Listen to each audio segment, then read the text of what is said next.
Naam, nyuma yangu ni uwanja wa Kichakanyuki wilaya Kusini Zanzibar, ambapo mchezo wa ligi daraja la kwanza ukiwa unaendelea. Kikosi cha Paji Stars wapo uwanjani wakiumana vikali kabisa dhidi ya kikosi cha Raskazon. Tutaenda kuungana na baadhi ya makapten pamoja na makocha wa vikosi vyote viwili mara baada ya mchezo huu kutamatika.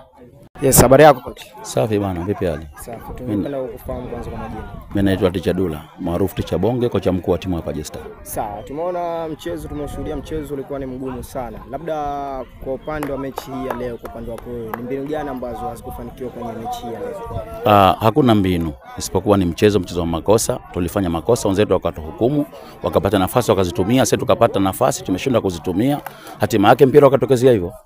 Nini plani yako kuelekea kwenye michezo inayofuata? Kujipanga tu, kujiandaa na mchezo mwingine. Neno moja kwa mashabiki wa Paji Stars. Watulie, tushirikiane, tufanye kazi, tufikie timu ya Paji Stars mbali. Sawa, asante. Habari yako coach? Kwema. Kwanza tungependa kukufahamu kwa majina. Naitwa Almun Kaiser. Sawa, hongera kwa mchezo. Asante. Mchezo tunaona kwamba ulikuwa ni mgumu, lakini ni mipango mikakati mizuri ambayo mliingia nayo kwenye mechi mpaka mkapata matokeo. Nini tathmini yako mchezo huu leo? Tathmini yangu mchezo ulikuwa ni mzuri na wenye ushindani. Kwa hiyo wao walijipanga na sisi tulijipanga zaidi yao, kwa sababu sisi tulikuja kuona katika mechi ya FM uwanja unataka uchezwe vipi, na sisi tukaenda kuplani mazoezi jinsi ya kutumia huu uwanja. Vizuri, plani yetu imefanikiwa. Kwa sababu mechi kama za viwanja hivi inabidi uwini second ball uweze kuanzisha mashambulizi. Na sisi tulifanyia kazi hilo na tukafanikiwa. Kwa hiyo ndio siri ya mafanikio. Tulia training kwenye mazoezi, tuka approach kwenye mechi na matokeo yake yakawa mazuri. Sawa, mmepata alama 3 kwenye mchezo huu wa leo. Alama 3 kwa upande wenu nyinyi zina faida gani? Tungependa kufahamu. Alama 3 sisi zina faida kubwa, kwa sababu sisi ni lengo letu kupandisha timu daraja. Kwa hiyo kila alama 3 kwetu sisi ni muhimu ili tufikie hayo malengo tuliojiwekea. Kwa hiyo kila atakayekuja mbele tunashindana alama 3, tumejipanga ili kuzitafuta hizo.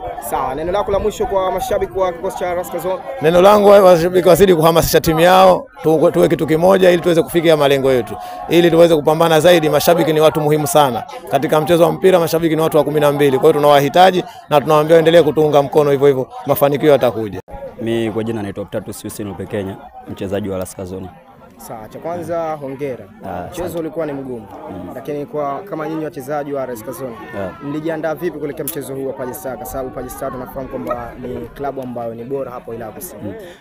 Kikubwa kwanza napenda kumshukuru Mwenyezi Mungu kwa hiki tulichokipata, kwa sababu ndo dhamira yetu. Dhamira yetu sisi kila mchezo kwetu tunakuwa ni finali. Nashukuru kile ambacho tulikuwa tunaelekezwa na walimu wetu. Umeona bwana, kile tulichokuwa tunakifanyia mazoezi uwanjani ndicho kilichokuja kutokea. Unaona uwanja ulikuwa mgumu kwetu katika kucheza, lakini nashukuru Mungu tumepata matokeo, tumefanya kazi, tumepambana, tumetoka na matokeo ya pointi 3. Sawa, kwa alama hizi ambazo mmezipata hivi leo, tathmini yake ni nini kuelekea kwenye michezo inayofuata?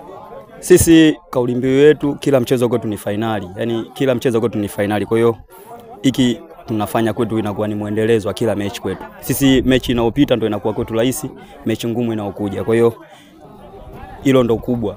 Umeona katika timu yetu, hiyo ndo azima yetu tulioipanga katika timu yetu kwa sasa. Kwa jina naitwa Costa Ndomba, captain wa Paji Stars. Kwanza pole, lakini tumeshuhudia kwamba mlipambana sana leo uwanjani, lakini ni si bahati kwenu. Wewe kama captain una yepi ya kuzungumza kuhusiana na mchezo wa leo? Game plan ilikuwa kuwini, so tumepoteza, tutajipanga. Mwalimu ameona kosa yako wapi, kwa na imani next time tutajirekebisha, then tutafanya vizuri. Labda kwa upande wako wewe wa leo kama captain, kwa upande wa wachezaji ni kitu gani ambacho hamkuweza kukitimiza mpaka kwenye kupata matokeo? Kwa sababu tunafahamu kwamba kila mechi huwa mna approach yenu ya mnavyocheza. Kwa hiyo kwa upande wa leo labda ni kitu gani ambacho kiliwakwaza nyinyi kwenye kupata matokeo? Tu plani. Opponents wameblock zile plani zetu ambazo tulikuwa tumeplani before kuanzia mazoezini. Yes, tunamshukuru Mwenyezi Mungu kwa yote ambayo yametokea. Pia natumaini mechi zijazo tutafanya vizuri zaidi ya leo. Sawa, neno lako la mwisho kwa mashabiki wa Paji Stars kuelekea michezo inayofuata? Kikubwa tu napenda kuambia mashabiki zetu wasikate tamaa na timu yao. Yes, hii ni timu yao na tukiwa tunashinda tunakuwa pamoja. Hata kipindi kama hichi ambacho tunakuwa tunapoteza matokeo, tunaomba wawe pamoja na sisi. Mwenyezi Mungu atujalia, mechi bado zipo, tutapata matokeo. Kasim Sadat Othman, Mzawa TV.